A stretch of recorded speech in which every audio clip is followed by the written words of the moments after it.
mlima wa Mizeituni, wanafunzi walimwendea wakamwambia, tuambie mambo hayo yatakuwa ni lini, nayo ni nini dalili ya kuja kwako? Tuambie mambo hayo yatakuwa ni lini, nayo ni nini dalili ya kuja kwako? Akajibu akawaambia, mtasikia matetesi ya vita, matetemeko ya nchi kila mahali, hayo yote mwanzo wa utungu. Vikijaa upendo wa wengi kupoa, hizo ni dalili za kuja kwa Yesu. Vikijaa upendo wa wengi kupoa, hizo ni dalili za kuja kwa Yesu. Akajibu akawaambia, mtasikia matetesi ya vita, matetemeko ya nchi kila mahali, hayo yote mwanzo wa utungu. Vikijaa upendo wa wengi kupoa, hizo ni dalili za kuja kwa Yesu. Vikijaa upendo wa wengi kupoa, hizo ni dalili za kuja kwa Yesu.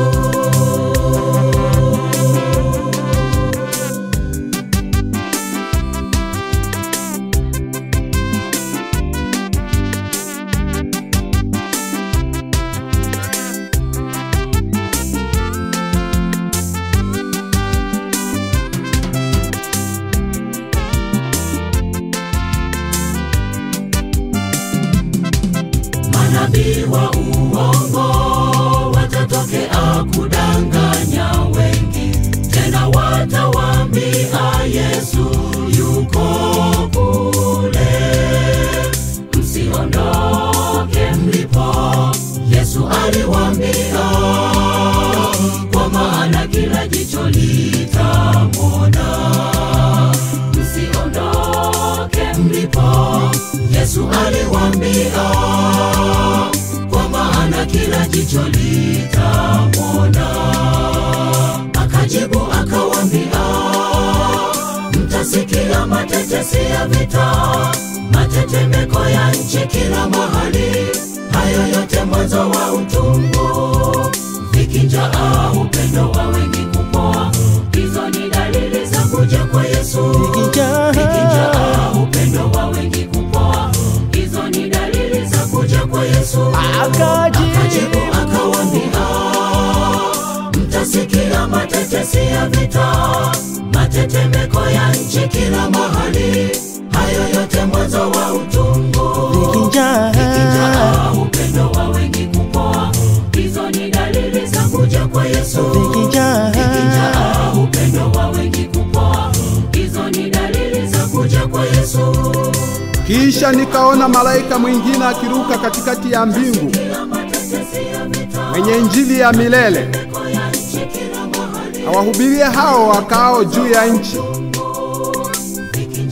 na taifa, na kabila, na lugha, na jamaa. Akasema kwa sauti kuu, mcheni Mungu na kumtukuza, kwa maana saa ya hukumu yake imekuja. Msujudieni yeye aliyezifanya mbingu na nchi, na bahari, na chemichemi za maji. Hizo ni dalili za kuja kwa Yesu. Akajibu akawaambia, mtasikia matetesi ya vita, matetemeko ya nchi kila mahali, hayo yote mwanzo wa utungu. Vikijaa upendo wa wengi kupoa, hizo ni dalili za kuja kwa Yesu. Vikijaa upendo wa wengi kupoa, hizo ni dalili za kuja kwa Yesu.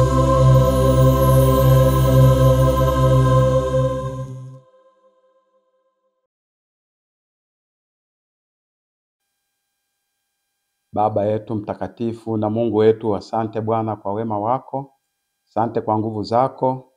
Naomba tena tuongoze katika siku hii ya leo katika somo makini, ili likaweze kutufaa katika maisha yetu ya imani na kwa ajili ya safari yetu ya kwenda mbinguni. Asante Mungu wetu kwa sababu utatutendea vema katika jina la Yesu. Amina. Karibu tena mtazamaji na msikilizaji, ili uweze kusikia neno hili tena, mwendelezo wa somo linaloitwa Mwanzo wa Maisha sehemu ya 4. Sehemu ya 4 leo kwa kweli shetani amefanya kila linalowezekana kumfuatilia Yesu ili amalize pamoja na wazao wake. Ndio maana utaona kuna matatizo wengine tunayasoma yale, tunapoyasoma hatuelewi kwa nini lilitokea hili. Kwa nini lilitokea hili na hili? Lakini leo nataka nikuonyeshe njama zilizokuwa zinafanyika. Njama ni tukio halisi linafanyika, lakini nyuma ya pazia kunakuwa na nyuma ya pazia kwa kweli kunakuwa na maana nyingine. Ndio maana ya njama. Kwa hiyo njama kunakuwa na uelewa wa kwamba kilifanyika hivi, lakini kumbe nyuma ya pazia ni kitu kingine kabisa. Kwa hiyo Wakristo wengi wanafanyiwa mambo maovu nyuma ya pazia, na Mungu anamalizana na shetani nyuma kwa nyuma bila wao kujua, na wanajiuliza kwa nini hili litukie? Kwa nini mimi imetukia hivi? Lakini hiyo njama ndiyo inayoelezea vile vile haki kwa imani. Ndio inayoelezea haki kwa imani. Hebu nikupe tukio moja ili uweze kuelewa kwamba haki kwa imani inaelezewa namna gani. Onyesho la njama kuwa haki kwa imani tuangalie katika Ayubu. Angalia hapa Ayubu 1 fungu la 12 anasemaje? Anasema Bwana akamwambia Shetani, tazama yote aliyo nayo yamo katika uwezo wako, lakini usinyoshe mkono wako juu yake yeye mwenyewe. Basi Shetani akatoka mbele za uso wa Bwana. Hapa ni wanaongea Shetani pamoja na Mungu. Yaani Mungu alimuuliza, kabla pale Mungu alimuuliza, umemuona mtumishi wangu Ayubu huko duniani? Kwa sababu kulikuwa na kikao cha wawakilishi wa malimwengu mbalimbali katika malimwengu mbalimbali. Wana wa Mungu walikuwa wamekutana huko. Lakini na Shetani naye akaenda kuwakilisha sayari yetu hii, kwa sababu sayari hii yeye ndiye sasa alikuwa ameshamshinda nani? Adamu. Kwa hiyo yeye ndiye alikuwa mtawala, akijifanya yeye ndio mfalme wa ulimwengu. Kwa hiyo na yeye alienda, alipoulizwa unatokea wapi? Natokea kuzunguka huko na huko katika hii dunia. Umemwona mtumishi wangu Ayubu? Anasema Mungu. Anasema nimemuona kwa kweli, yupo, ndio yupo. Lakini sasa mwaminifu na mwelekevu kabisa, akasema uaminifu wake ni kwa vile umempa vyote, umempa mali nyingi, umemzuia, umemkingia ugo. Sasa Mungu ndiye fungu la 12 ndilo lisema hili. Kaambia wewe nenda kamjaribu. Ayubu hana habari ya mambo hayo. Hana habari kabisa. Ndio maana Ayubu sasa anatakiwa atende bila kujua haki kwa imani. Yaani unaamini kile, unakuwa na uhakika ya mambo ambayo wala hayaonekani. Yaani hayaonekani kabisa. Unaweka vithibitisho vya yale mambo unatenda kama vile umemwona Mungu kama yuko pale vile vile. Na ndiyo maana njama ndio inathibitisha kwamba huyu kwa kweli ana imani kubwa, kwa sababu anamwamini Mungu bila kujua nyuma ya pazia Mungu anatenda nini juu yake, na Shetani ametenda nini juu yake, na Mungu amepambana vipi na Shetani nyuma yake. Kwa hiyo ilikuwa ni Ayubu. Hebu tusome fungu la Ayubu 2 fungu la 4 tuone thibitisho ya jambo hili. Anasema Shetani akamjibu Bwana na kusema, ngozi kwa ngozi. Naam, yote aliyonayo mtu atayatoa kwa ajili ya uhai wake. Yaani aliposhindwa lile jaribu la kwanza la kutoa mali zile, watoto wake wakaangamia, mali zake zikaangamia, mifugo yake ikaangamia. Walipokuja kukutana tena na Mungu nyuma ya pazia, Ayubu bado hana habari. Na anamwambia kwamba hayo mali mtu anaweza akazitoa, mali mtu anaweza akasacrifice, haina shida, lakini uhai, gusa ngozi yake, ngozi kwa ngozi, gusa uhai wake, kaguse afya yake, lakini usije ukagusa uhai wake, yaani uhai wake ubakishe. Shetani kweli alienda akampa majipu, akajikunia vigae. Kumbuka kwamba huko nyuma mpaka mke wake alimwambia akamkufuru, nenda kamkufuru huyo bwana, kwa nini uhangaike mambo haya? Yaani amejikuna. Mke wake akasema hii sasa hapana, hii haiwezekani bwana, haiwezekani, kama huyo ni Mungu basi. Na ndivyo inapofikia hapa wanadamu. Hata sasa hivi inafika sehemu fulani hajui nyuma ya pazia kuna kitu kizuri namna gani, eti anachoangalia ni mali. Kama Ayubu angeangalia mali, watoto wake, mali zake, ngamia, mifugo, kama wanadamu wanavyoangalia leo.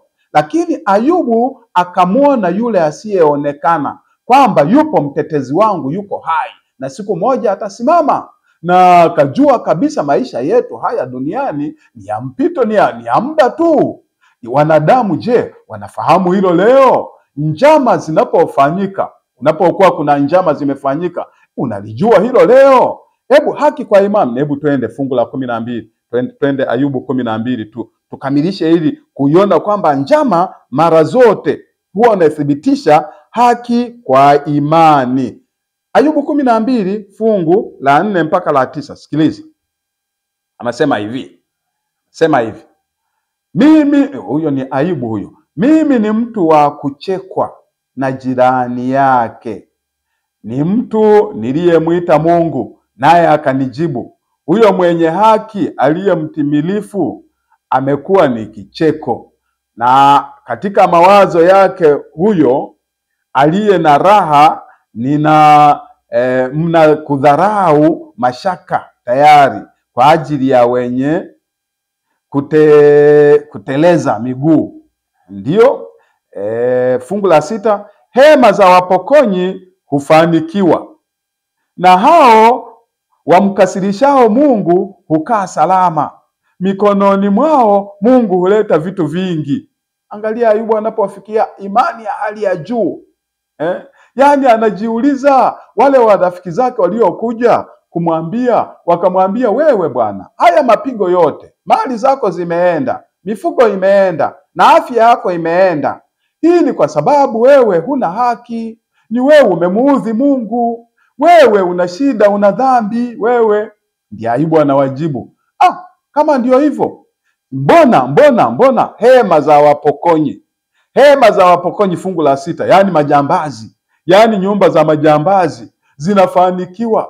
Yaani wale wanaomcha Mungu wanaonekana hawajafanikiwa, wale wasiomcha Mungu ndio wanafanikiwa, wale wenye kuonea watu wanafanikiwa. Hata serikali ambazo unaziona ni dhalimu ndio zinazokaa zinafanikiwa vizuri. Unakuta wananchi wanalalamika, mara nyingine wanatakiwa kuthibitisha, kwa sababu wanatakiwa wamuone yule asiyeonekana, wanatakiwa waone maisha ng'ambo ya pazia. Kwa hiyo hema za wapokonyi hufanikiwa, na hao wamkasirishao Mungu hukaa salama. Mikononi mwao Mungu huleta vitu vingi. Fungu la 7, lakini sasa waulize hao wanyama, nao watakufundisha, na nyuni wa angani nao watakuambia, au nena na nchi, nayo itakufundisha, nao samaki wa baharini watakutangazia habari hiyo. Unaona hiyo kitu? Fungu la 9, katika hawa wote ni yupi asiyejua kwamba ni mkono wa Bwana uliofanya haya? Kwa hiyo mtu anayeishi kwa imani anajua, hata kama napata matatizo, Mungu yuko pamoja nami. Hata kama nina shida, nina maisha, nina ahadi za Mungu ambazo ameziahidi katika neno lake. Anapoishi mtu kwa imani, anasema naishi kwa ahadi zake. Ndio haki sio ya kwangu, haki ni ya Bwana mwenyewe, haki ni ya Mungu mwenyewe. Haya yote yanayompata Ayubu, anasema Bwana anayaona, Mungu anaona vizuri sana. Ilikuwepo njama, yaani imewekwa njama, conspiracy iko nyuma ya pazia, Mungu na shetani wakiongea. Ayubu hana habari ya mambo hayo. Lakini unaweza ukaiona unapoona sasa njama hiyo, njama wakati sasa ule wa mwanzo au wakati ule wa Israeli, inaonekana njama ya Wasiria kufaulu kugawanya mataifa ya Israeli 10 na mataifa 10 kwa mawili. Yehoshafati na Ahabu walikubaliana kwenda vitani. Hebu angalia njama ingine ya Israeli hiyo. Yaani hii nayo ilikuwa ni njama ya ajabu. Mambo ya Nyakati wa Pili 18 fungu la 18, ili uweze kujua njama inahitaji imani. Mambo ya Nyakati wa Pili 18, Mambo ya Nyakati wa Pili 18 fungu la 18. Hapa nielezee kidogo kabla ya kusoma hii. Yehoshafati anaenda kumtembelea Ahabu. Na alipoenda kumtembelea Ahabu, Yehoshafati, Ahabu akamtolea wazo kwamba mimi nataka nikapigane vita na Ramoth Gileadi huko Ramoth Gileadi nikapigane vita. Je, utakwenda pamoja nami? Yehoshafati akasema, kwa kweli watu wangu ni wa kwako na watu wako ni wa kwangu, mimi niko tayari. Lakini kwa kifupi tu anamwambia kwamba Yehoshafati anamwambia mfalme Ahabu, mfalme wa Israeli, kwamba lakini kuna nabii wa Bwana hapa, tukaulize kwake. Yupo nabii wa Bwana? Yaani Ahabu wala hakujibu hicho kitu. Aliposikia nabii tu, akawaleta wale manabii wake wale manabii wale kama wale waliopambana wakati wa Elia pale, akawaleta ili kuweza kutabiri. Wakaja wakamtabiria, hapo utashinda, yani haya yote yako mikononi mwako, haya hamna tabu kabisa. Yani kama jinsi wanavyodanganywa siku hizi watawala na wafalme katika dunia ya leo. Yani marais wameweka watu wa kuwadanganya makusudi, wanataka waambiwe mambo ambayo ni mazuri tu, yani ili kwamba watu wale wapate kula. Wanadanganywa na wao, akili zimetekwa. Na ukitaka wafahamu akili za watawala, nenda kaangalie katika hilo, ndio utaona kabisa kwamba hapa kwa kweli mtawala asiyemtegemea Mungu ni bure kabisa, hopeless kabisa, yani hamna kitu chochote. Kwa sababu anaweza akadanganywa hata na mtu wa darasa la 7, anaweza akadanganywa na mtu ambaye ni mganga tu wa kienyeji. Sio kwamba nahafifisha watu ambao wamesoma darasa la 7, hapana. Lakini nataka kusema kwamba elimu ambayo anaweza akatolewa jambo fulani linamhitaji mtu ambaye amesoma vizuri, ametafakari. Lakini kwenye hilo tukio la watu waliosoma, anaweza akashauriwa na mtu wa darasa la 7 kabisa. Halafu ikaonekana ni mambo ya ajabu kabisa hayo. Ahabu naye ilikuwa ni hivyo, anapenda kuambiwa mambo mazuri, alikuwa anataka kuambiwa mambo mazuri. Kwa hiyo ikaenda sehemu fulani, akasema hamna mwingine.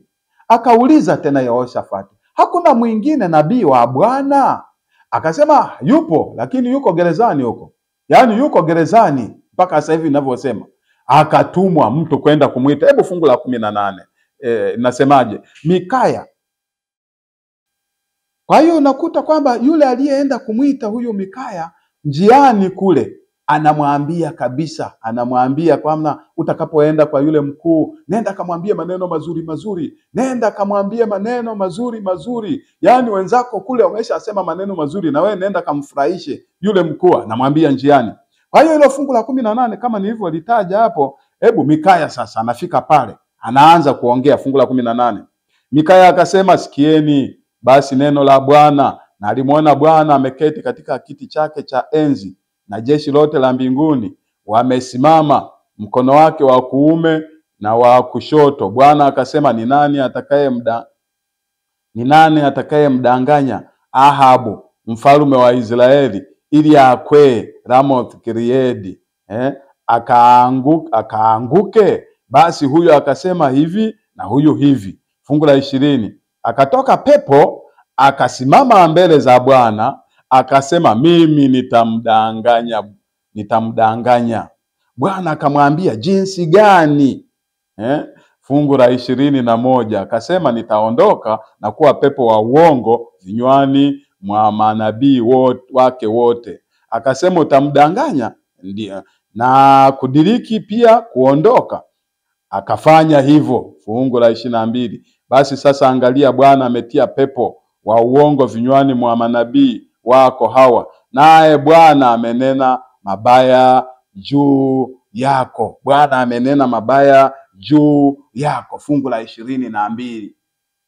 Kwa hiyo hapo anamuonyesha kabisa kwamba nyuma ya pazia baada ya kuwa Mikaya amekataliwa kwamba anasema mambo mabaya, nyuma ya pazia Mikaya anamuona Bwana akiongea na pepo wa uongo, kwa sababu sasa ameng'ang'ania, anataka adanganywe, na kama anataka adanganywe, wale manabii wa uongo wakawekewa pepo la uongo. Sasa hapa huyu Mikaya anawaona kule nyuma.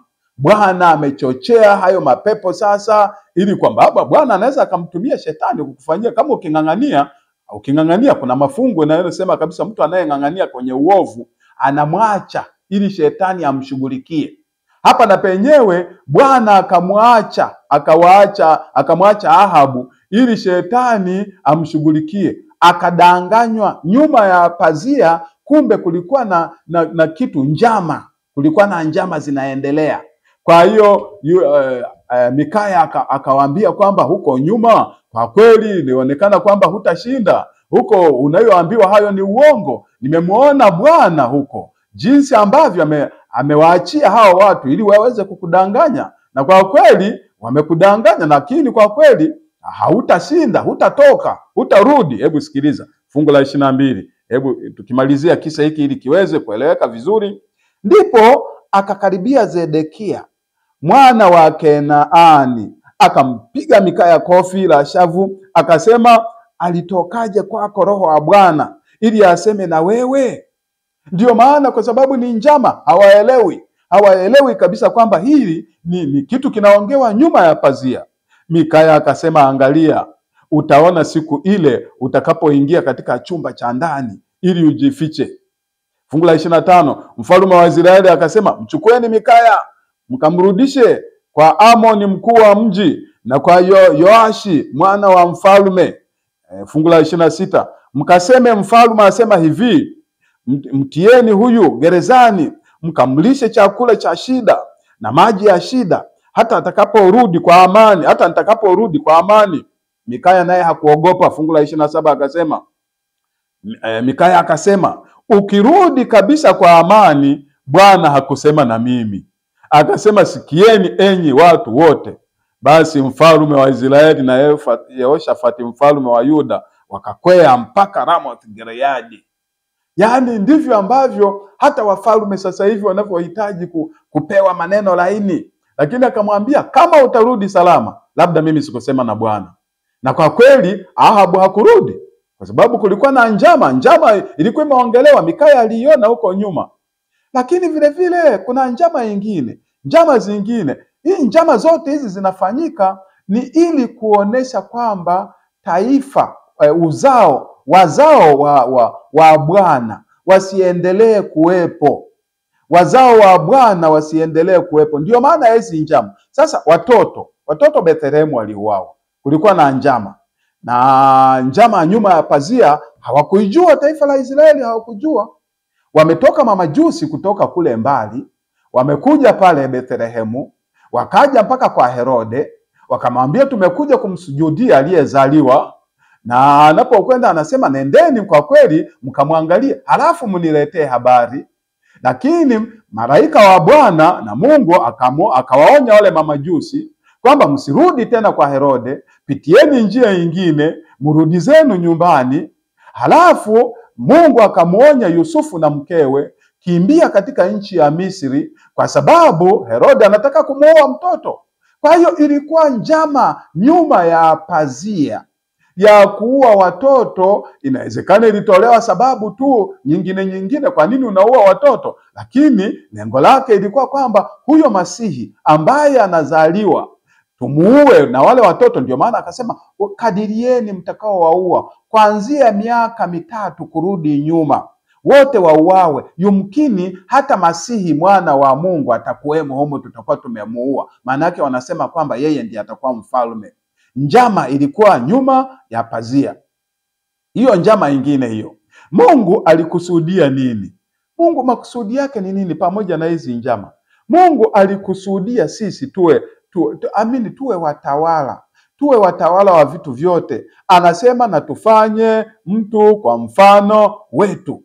Mkatawale vitu vyote vya angani, vitu vyote vya ardhini na vitu vyote vilivyoko baharini. Maana yake mkatawale katika ulimwengu wote. Maana anapotaja angani, anataja baharini, anataja katika ardhi, basi ameutaja ulimwengu wote, ametaja dunia yote. Lakini hebu sikia Dr. Luka hapa anasemaje? Dr. Luka hapa, ili kuonesha kwamba sisi tulikuwa na madhumuni gani ya kuumbwa. Luka ngapi hii? Ni Luka 4. Luka 4 mstari wa 10 na Luka 4 mstari wa 6. Anasema kwamba Ibilisi akamwambia Yesu, nitakupa wewe enzi hii yote na fahari yake, kwa kuwa imo mikononi mwangu, nami humpa yeyote kama nipendavyo. Hebu angalia kitu kama hicho, kuonesha kwamba territory hii dunia hii ilikuwa mikononi mwa Ibilisi baada ya Adamu kupoteza ule utawala. Mara ya kwanza kwamba nitaumba kwa mfano, tuumbe mtu kwa mfano wetu, wakatawala, ilikuwa ni Adamu na Hawa. Walipofanya dhambi, hayo mamlaka wakatolewa. Ndio maana anapokutana Ibilisi na Shetani anakuambia nisujudie, nitakupa hivi vyote kwa sababu viko mikononi mwangu. Na ndiyo maana ulimwengu sasa hivi unakuta hata watu wa Mungu wanapoona watu wametajirika kule, yani wanaanza kuona wivu. Yani wewe kama unamcha Mungu, mbona wewe ni maskini? Hebu nigeuze usemi sasa, ni paraphrase. Niseme wewe kama ni mtu wa Mungu, mbona Shetani hajakupa hivi vitu? Wewe kama ni mtu, iko sawa sawa hiyo kweli? Haiko sawa hata kidogo. Kwa sababu anasema mimi humpa kila ninayempenda. Kwa hiyo Shetani na yeye anawapa watu, pamoja na kwamba Mungu ni vya Mungu hivyo. Yeye unapomuomba sawasawa na mapenzi yake, anakupatia sawasawa na mapenzi yake. Lakini zaidi haya ni ya muda, ili uweze kumtukuza yeye. Na ndiyo maana unapopewa na Mungu unaweka na programu ya kumtukuza. Lakini wengine wakipewa, hata wanapopewa na Mungu, wanaweka programu ya kumtukuza Shetani, kwa sababu Shetani anawapa watu wake ili wamtukuze. Lakini sasa yeye badala yake ni mbaya zaidi. Shetani anapowapa watu wake na kuwaua, yuko tayari masharti yale ukikiuka. Kwa mfano kama umeenda kwa mganga wa kienyeji alafu ukakiuka masharti, yani kifo kabla hata ya toba. Mara nyingine watu wengi wanauawa na Shetani. Watu wanapofia katika dhambi anafurahia sana. Na ndio maana, ndugu msikilizaji, kwa kweli ninakushauri kwamba hata kama ukitaka vitu vya dunia hii, omba kutoka kwa Bwana ili uweke na programu za kumtukuza yeye. Uweke programu namna gani utamtukuza yeye, kwa sababu hapa makusudi ya sisi kuumbwa ni kweli ni ili tuweze kutawala katika ulimwengu huu. Natakiwa kuwa makini kweli kweli, kwa sababu unapopata hivi vitu vya duniani, jiangalie sasa kwamba je, unamtumikia Mungu au unamtumikia Shetani? Kwa sababu naye ni mmiliki. Umepewa na Shetani au umepewa na Mungu? Kwa sababu kama umepewa na Shetani, kumbuka kwamba yani wewe maisha yako hapa ni mafupi kidogo tu, huna uzima wa milele ndani yake. Yani faida yake, itakufaidia nini kupata vitu vyote vya duniani hapa, alafu ukaukosa uzima wa milele? Itakusaidia nini? Itakusaidia kitu gani?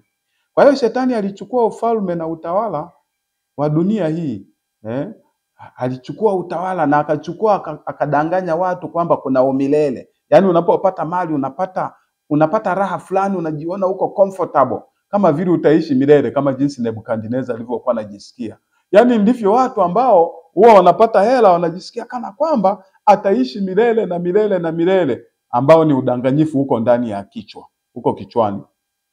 Sasa njama hizi, tunapoendelea na somo letu, njama kwa kweli zipo ili kumthibitisha ule uzao utakapokuja, ili kurudisha hadhi ya ule utawala, kurudisha ile hadhi ya utawala.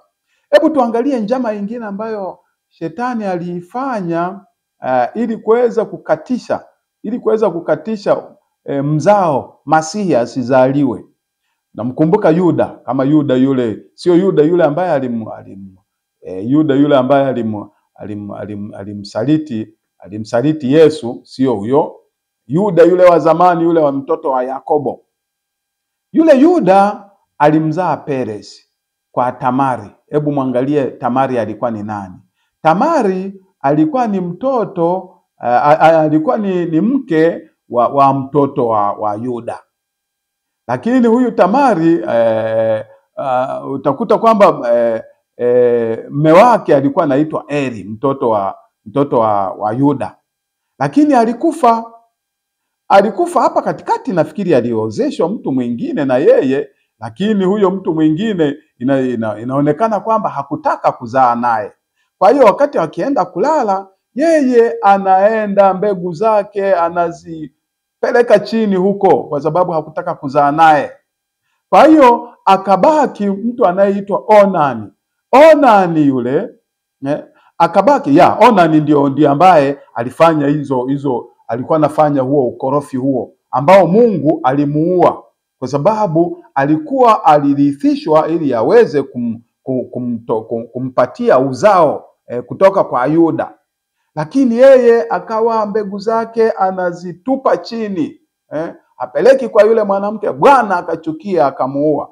Kwa hiyo sasa akaambiwa Tamari huyo ambaye ni mkwe wake na Yuda, akaambiwa basi msubiri huyu kijana, kuna kijana mdogo hapa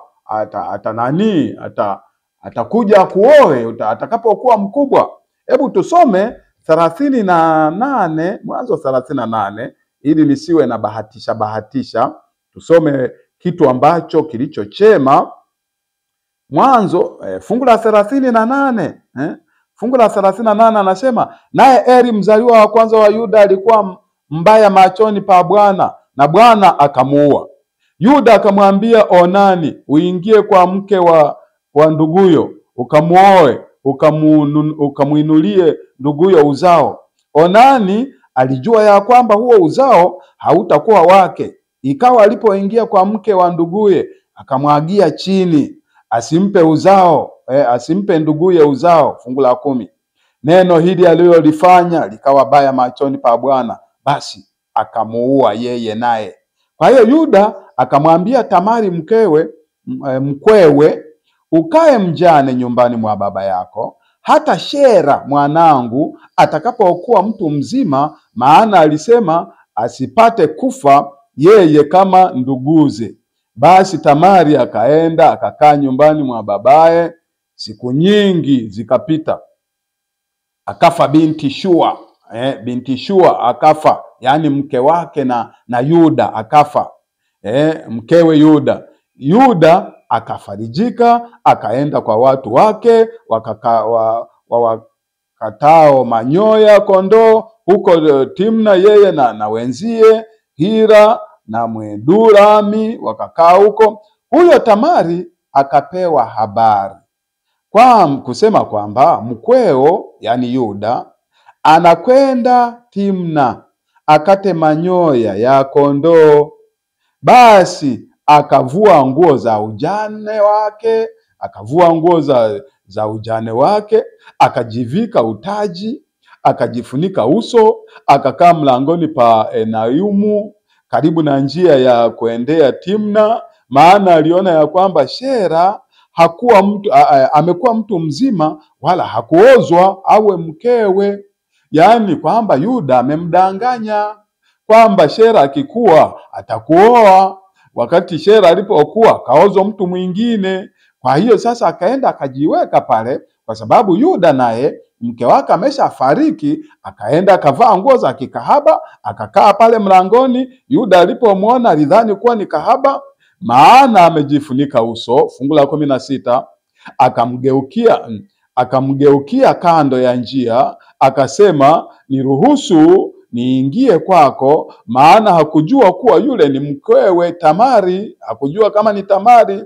Akamuuliza, utanipa nini? Akaingia utanipa nini ukiingia kwangu? Fungu la 17, akasema, nitakuletea mwanambuzi wa kundini, naye akamuuliza, je, utanipa rehani hata utakapoleta huyo mwana-mbuzi? Fungu la 18. Akasema, nikupe rehani gani? Tamari akajibu, lete hiyo pete yako na muhuri na kamba yake na fimbo yako ili mkononi mwako, basi akapata iliyo mkononi mwako, basi akapata kuingia kwake. Naye alipoingia kwa huyo ambaye ni mkwe wake, akapata mimba. Njama imeundwa. Shetani mbaya kweli kweli. Yaani shetani huu uzao hataki pale kutoka kwa Yuda, kwa sababu Yuda alishatamkwa kwamba Yuda fimbo ya enzi, fimbo ya we utawachunga kwa, yani atatoka kwako atakayowachunga kwa fimbo ya chuma. Angalia hayo yote, anakufa Eri, anakufa Onani, Yuda mwenyewe mke wake anakufa. Ina maana hamna uzao utakaoendelea pale tena.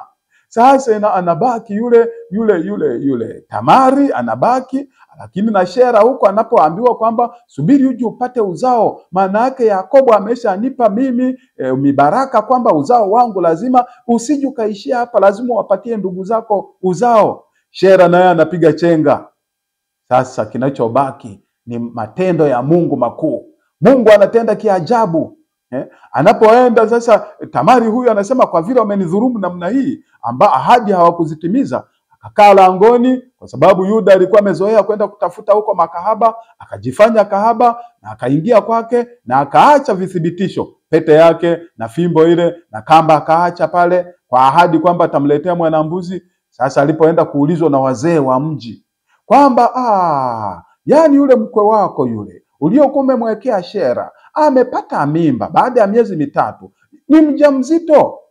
Yuda akasema, mwiteni hapa, mlete apigwe mawe afe. Na kabla ya kupigwa mawe akavitoa vile vitu. Kaambia, kabla hamjanipiga mawe, viangalieni hivi vitu ni vya nani? Vitu vilivyoangaliwa vikakutwa ni vya mkwe wake. Njama nyuma ya pazia. Shetani anataka kufanya kitu nyuma ya pazia. Hana habari Yuda kwamba nyuma ya pazia kuna kitu gani kinafanyika.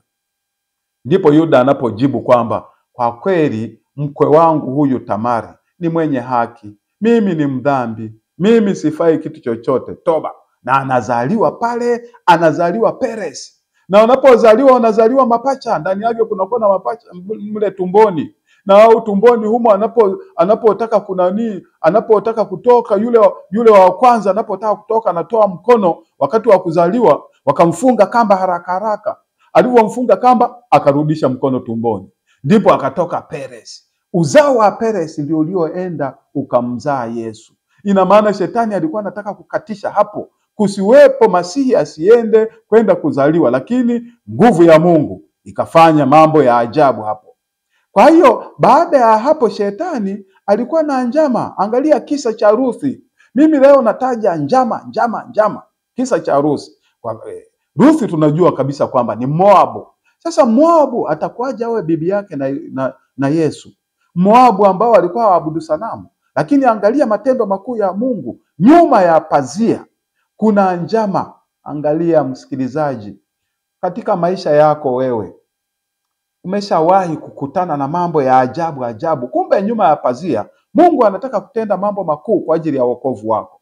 Lakini unalalamika na kulia, unalalamika kweli kweli, hata katika biashara. Mungu anataka, kuna njama nyuma yako. Anataka hiyo biashara ife, ije biashara ambayo ni nzuri utakayomtukuza Mungu. Sio hiyo biashara ambayo mara nyingine ulipata visivyo halali, mara nyingine hukuipata kwa imani, mara nyingine kuna mambo yatakayotokea mbele, kuna mambo mabaya yatatokea mbele. Mungu anazungumza nyuma ya pazia. Je, una imani ya kudumu? Hebu tumwangalie Ruth. Nyuma ya pazia kuna nini? Ruth huyu, kwa sababu huyu anaitwa bibi wa Yesu, lakini alikuwa ni Moabu. Alitabiriwa kutoka katika ukoo wa Yuda. Yaani ukoo wa Yuda, Yesu ndiye anatabiriwa kuzaliwa. Sasa wapi na wapi Ruth? Hivyo ukifuatilia sana kwenye Mwanzo 49 fungu la 10 utakuta pale Yesu anatajwa katika ukoo wa Yuda. Kwa hiyo angalia uzao au mbegu ile.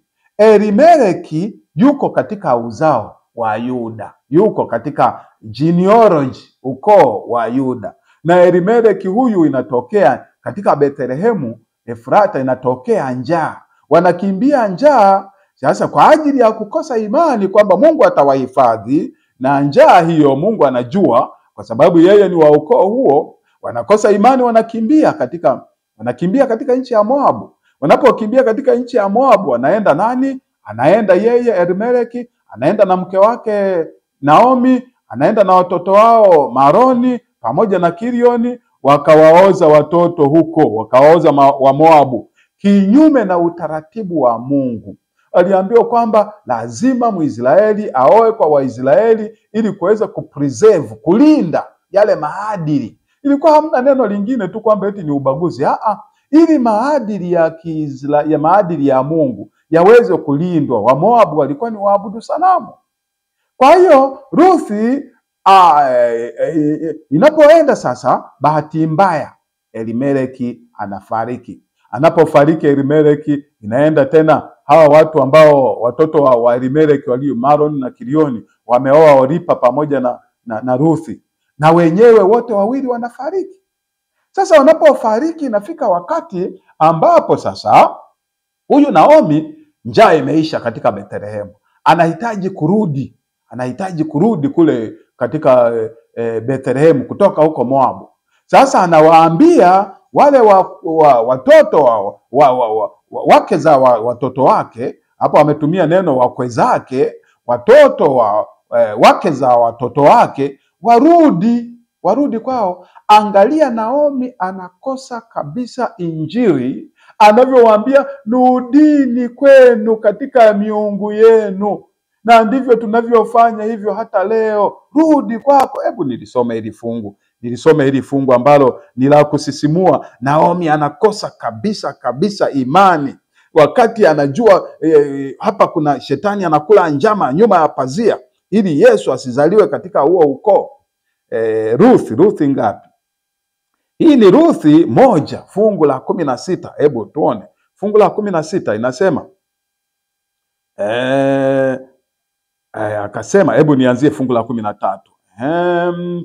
Je, anawaambia nani? Naomi anawaambia hao wake za watoto wake ambao wamekufa. Anawaambia, je, mungesubiri hata watakapokuwa watu wazima? Yani anawaambia, nyie mnasubiri mpaka nizae watoto wengine ili waje wawarithi nyinyi? Mtasubiri mpaka kweli hao watoto, hata kama ningezaa, mpaka watakapokuwa watu wazima ili wawaoeni nyinyi? Anaendelea, mungejizuia msiwe na waume? La sivyo mwanangu, maana ni vigumu kwangu kuliko kwenu, kwa sababu mkono wa Bwana umetoka juu yangu. Imani Naomi imekwisha. Njama hizo zimepigwa na shetani mpaka imani kwa Naomi haipo kabisa. Fungu la 14, nao wakapaza sauti zao wakalia tena, na Oripa akambusu mkwewe, lakini Ruth akaambatana naye.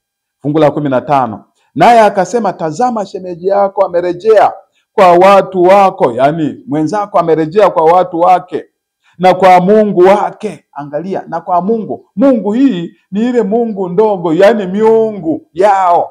Anaruhusu warudi kwa miungu yao. Injili yote aliyoitoa kwa hao watu kwamba Mungu alitutoa katika nchi ya Misri, tukapita katika bahari ya Shamu ikapasuka, tukawashinda huyu na huyu, taifa letu ni la Mungu. Anarudi kuhubiri injili ya miungu. Anawaambia amerudi kwa Mungu wake, basi urejee na wewe ukamfate shemeji yako, na wewe ukaende kwa miungu yako huko ukaabudu miungu. Yani wakapotea ili waje wachomwe moto. Injili mbovu kabisa, injili ambayo yani haipo kabisa. Fungu la 16, sikiliza Moabu huyu Ruth ambaye alikuja kuwa bibi yake na Yesu. Naye Ruth akasema, usinisihi nikuache nirejee nisifuatane nawe, maana wewe uendako nitakwenda, wewe utakapoenda na mimi nitakwenda, na wewe ukaapo nitakaa. Watu wako watakuwa watu wangu, na Mungu wako atakuwa Mungu wangu.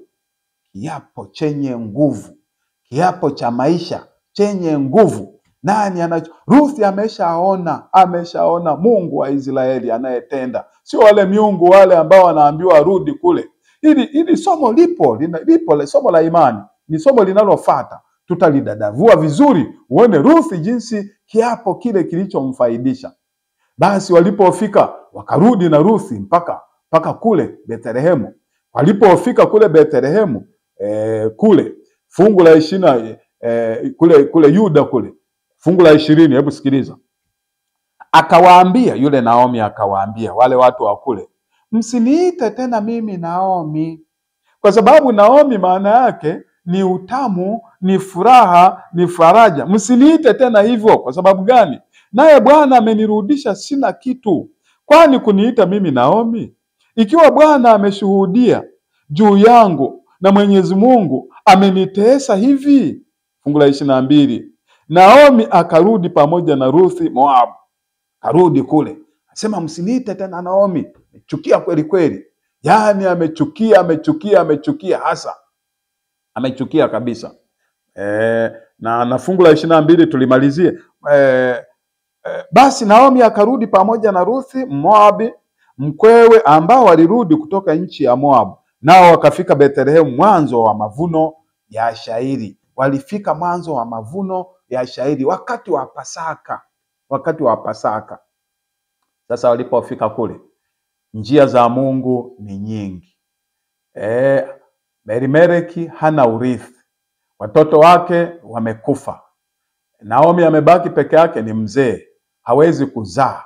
Shetani ameruka, amesema tayari ukoo, genealogy ya Yesu, uzi wa Yesu atakaozaliwa nimemaliza. Hakujua Mungu ana njia maelfu. Njama yake hiyo nyuma ya pazia, Mungu aliweka sheria katika Israeli. Urithi, hebu sikiliza.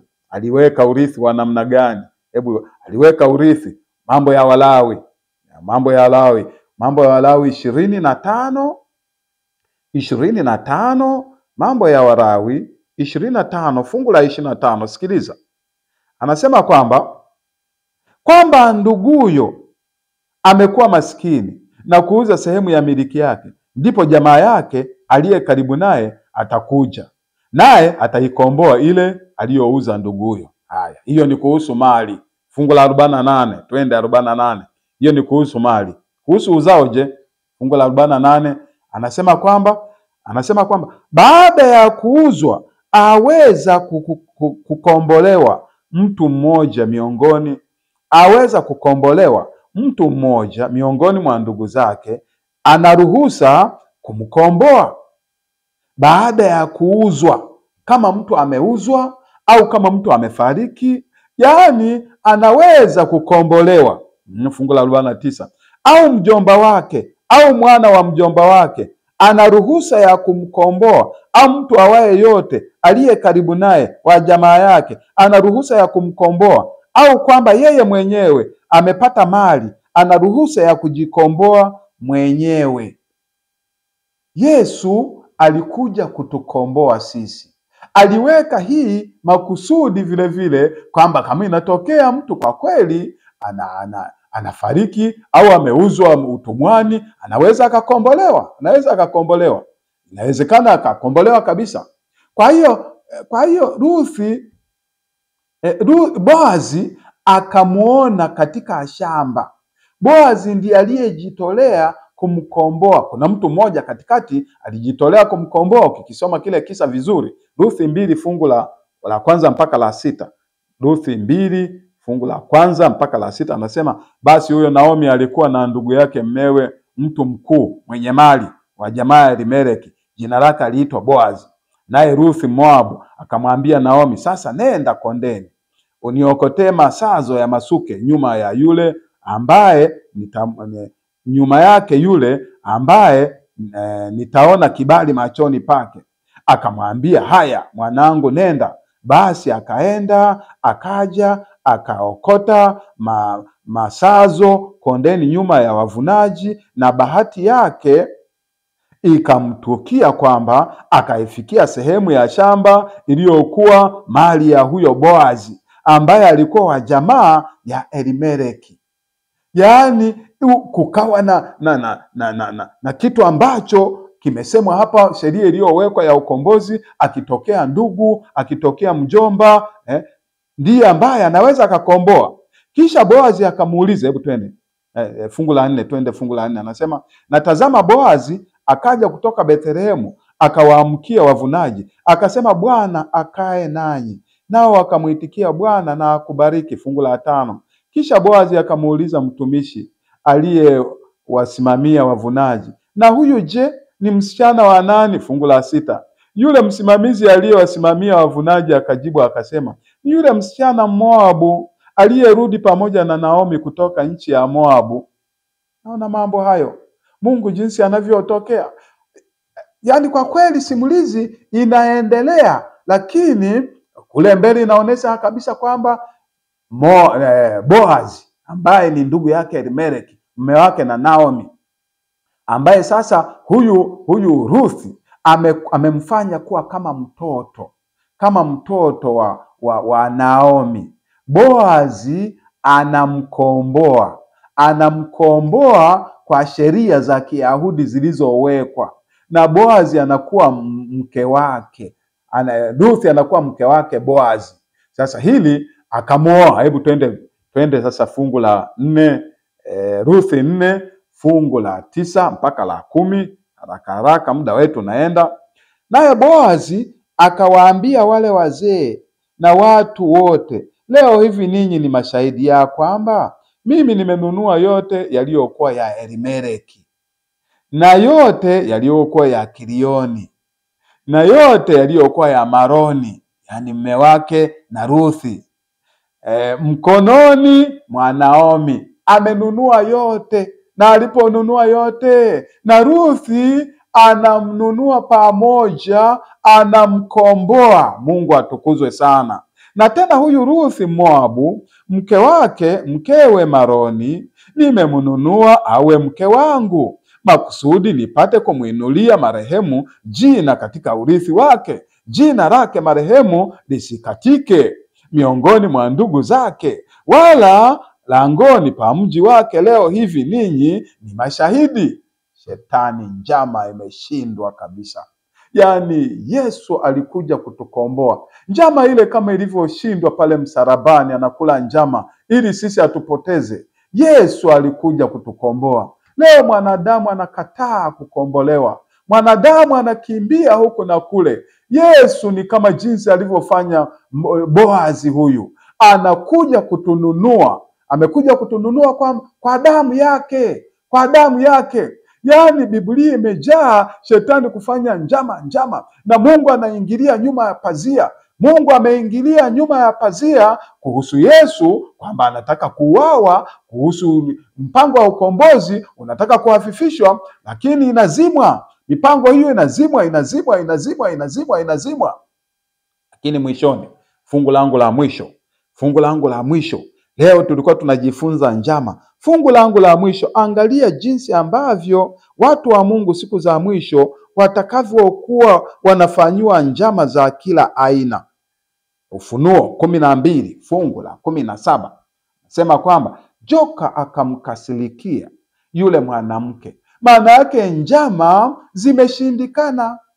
Njama wakati wa zama za giza, kanisa la Rumi liliwaua wanaoshika amri za Mungu na kuwa na ushuhuda wa Yesu. Njama zilifanyika nyuma ya pazia zikawaua.